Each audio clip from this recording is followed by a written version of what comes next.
There are a lot of issues with landfills. One is the methane they produce. When it makes it into the atmosphere, methane traps up to 36 times more heat than carbon dioxide. That's what has a stronger influence on global warming. Cows are another big methane producer. And if you think that the only thing that their manure can fuel is a pipe dream, you should see what's happening at a farm in Freeport. The owners took inspiration from Europe decades ago to get on the cutting edge of sustainable farming. And now they're taking that even further with zero waste. There's nothing glamorous about life on a dairy farm. Least of all what the cows leave behind. This might be the most disgusting thing I've ever seen.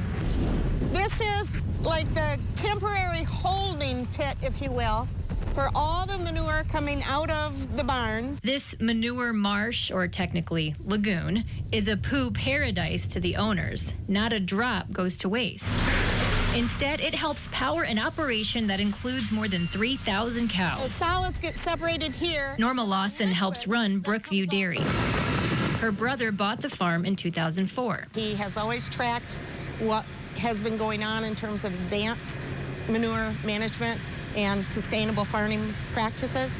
So in 2004, he and I went to Europe, where in Germany alone, there's 8,000 of these digesters. So we looked at every kind of technology.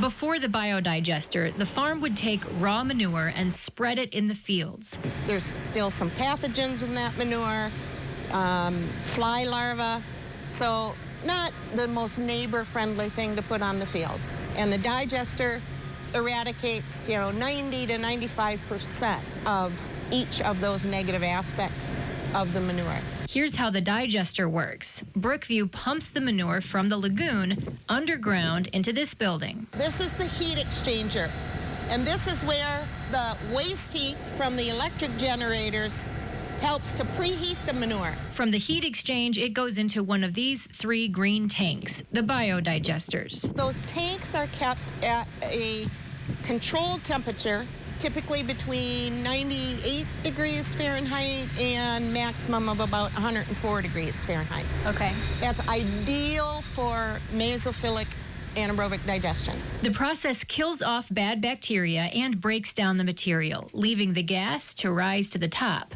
That portion moves through more pipes into a purification system.